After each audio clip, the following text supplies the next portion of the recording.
horrifying. Well, Chungus is food's ready. Yep. That's my dinner. Bless you. Bless you right now. Thank you. Everyone's all cramped together, so there's no room. Whoa. I know, there's like... Maybe there shouldn't be so many in one Look at room. Leo, he's on top of Mr. Krabs. Look at Donkey Kong, he's on top of Gromit and Yoshi. And we can infer that it was this incident that caused the original owners of Catcher, Fredbear's can you, Diner like, to sell fucking off to the move? company now known as Sorry. Fazbear's Gaming. Now, I don't know about you, but if I was senselessly murdered and left to haunt a crappy pizza place for the rest of my life in the body of an awful-looking clown doll, I'd want to get my revenge as soon as possible.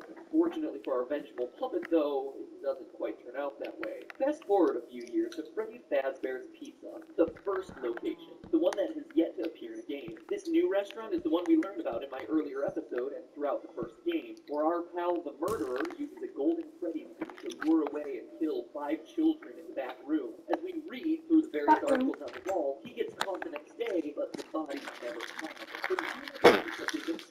There's a skeleton outside. The restaurant stays open for 4 months until the dead body stage I'm gonna die for you. robots, causes the place to get shut down for health reasons. But how do we know this happened in the first pizzeria's location? Again, we turn to what the film fact says.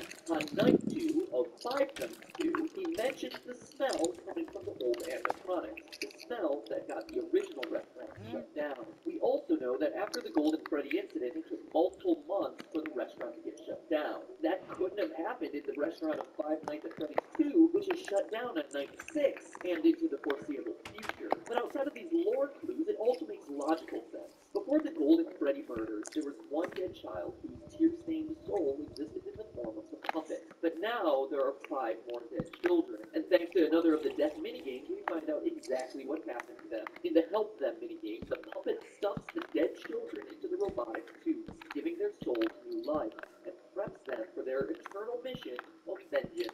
But that cat, you say through your chattering teeth, there are only 4 dead children in that game, to which I tell you, look closer if you dare, for the frame right before Golden Freddy's head jumps out and attacks features the lost 5th dead child, and what started as a haunted puppet has suddenly become an army of possessed animatronics out for revenge.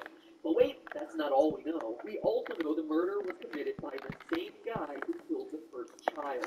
How? Look at the Foxy death minigame. Twice, Foxy runs out to meet the kids, but the 3rd time we see the tall purple man again, smiling. Foxy goes into the other room to find 5 dead children. The man in purple strikes again. Skip ahead to 1987, finally bringing us to the events of Five Nights at Freddy's 2. The old animatronics have been retired. The cute new versions of all our favorite friends come equipped with facial recognition software that just so happens to be connected to a sex offender database.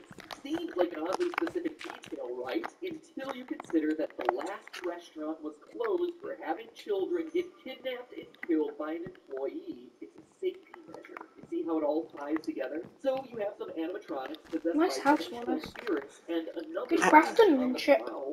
Thank you. Our friend the Purple Man from continuing his life's work of murdering children at Freddy Fazbear's Pizza. As we learn from the phone This is guy, quite a nasty story, I must say. Mhm. I hope this purple man gets his ass bit off. That was the bite of 87.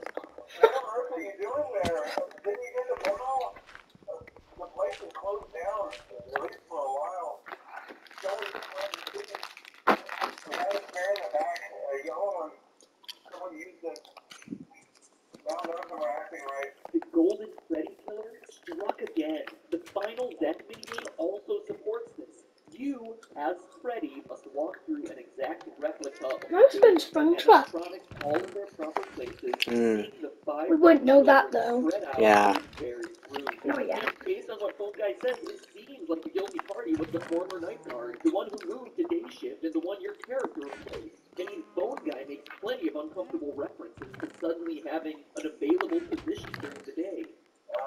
When we get it all sorted out, we may move into the day shift. The position just became available. We don't have a replacement for your shift yet, but we're working on it. But is the Purple Man really someone we've never met, who's only worked there a week, or is it someone we trust? Someone with a long history with these characters? Someone no one would suspect, the head guard, one forced to fill empty positions and teach new recruits by leaving them instructions over the phone. Is the Purple Man the phone guy? Ask yourself this, what do we really know about phone guy? Let's look at what he says.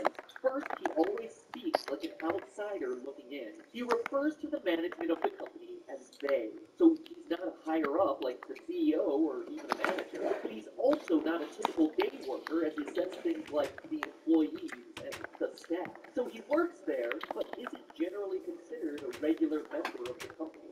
We also know that he's qualified to take the role of a night guard. As we learn, he plans to take over the position sometime after night 6, and is on his way out of the position by the time the first game starts. For now, just make it through the night. When the place eventually opens again, I'll probably take a night shift myself. I actually worked in that office before. What else do we know? Well, we know that Phone Guy has a long history with the company, being with it at least since the first pizzeria that we haven't played. He also openly admits that Foxy the Pirate was always his favorite, and that he has never liked the puppet because, as he said, it was always thinking. Yeah, I thought he wouldn't have any problem. Did Foxy ever repair the hallway? Probably not. I was just curious. Like I said, he was always my favorite. I'll be honest, I never liked that puppet thing. It's always thinking, and it can go anywhere. Okay, but what do we know about the Purple Guy, the Golden Freddy Killer? Well, let's look at the minigame again. He has a long history with the franchise, killing